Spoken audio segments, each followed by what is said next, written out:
En manifestation consciente, nous avons déjà vu qu'on pouvait se mentir et que c'était même conseillé dans une certaine mesure pour faire croire à notre subconscient, qui croit ce qu'on lui dit, que nous avions telle et telle chose, que nous avions déjà réalisé tel et tel désir pour être dans donc l'état du désir déjà réalisé et partir de la finalité de ce qu'on désire pour pouvoir obtenir nos manifestations. Je ne sais pas si c'est clair, mais vous allez voir, on va revenir sur cet aspect du mensonge.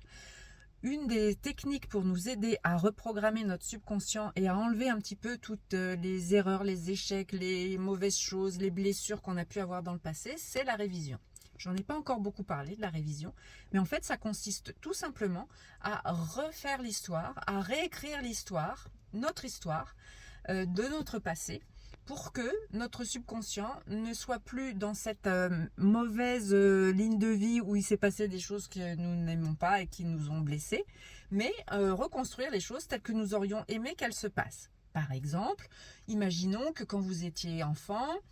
je sais pas, moi, votre père travaillait beaucoup et ne s'occupait pas de vous. Et vous vous êtes senti peut-être rejeté, abandonné, etc. Ce genre de choses. Et aujourd'hui, vous avez quand même tendance à avoir des relations avec les hommes qui sont un peu toujours sur ce même schéma, où vous n'êtes pas importante pour eux, où vous choisissez peut-être toujours des hommes qui font passer leur boulot en premier, etc. C'est un peu caricatural, mais c'est pour vous donner une idée. À ce moment-là, vous allez prendre votre plus jolie plume ou répéter en affirmant, si vous n'aimez pas écrire, l'histoire telle que vous auriez aimé qu'elle se passe à l'époque. Mon père a toujours passé beaucoup de temps avec moi, mon père s'est toujours beaucoup occupé de moi, j'étais toujours très importante pour mon père et moi on faisait beaucoup d'activités ensemble, mon père m'emmenait partout avec lui, que ce soit pour les loisirs, des fois il m'emmenait même à son travail, j'ai connu tous ses collègues, c'était vraiment génial, mon père sortait beaucoup avec moi, mon père m'accompagnait à toutes mes activités sportives et artistiques, mon père venait à tous mes spectacles de fin d'année, mon père était très impliqué dans ma scolarité, il a passé beaucoup de temps avec moi pour mes devoirs, pour me faire apprendre mes leçons, il était beaucoup investi aussi auprès de mes professeurs, mon père s'est toujours déplacé pour parler à mes professeurs, enfin voilà, vous voyez l'idée. Vous refaites l'histoire, vous réécrivez l'histoire, par écrit ou par oral, l'idée c'est de le répéter.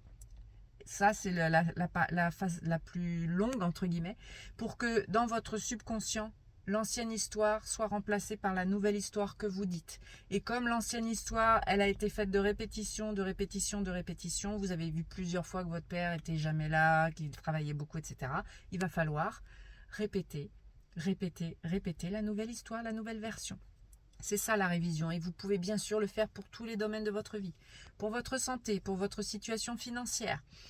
pour vos relations avec des personnes de votre entourage, même quand c'est pas au sujet de l'enfance, ça peut être vos premières relations amoureuses, si ça s'est mal passé, si vous avez souffert, si vous avez été blessé, vous réécrivez l'histoire et à force de faire ça, vous allez être dans la ligne de vie de la personne qui a eu un passé qui fait en sorte qu'aujourd'hui sa vie est magnifique, sa vie est merveilleuse et sa vie est telle qu'elle l'aurait voulu.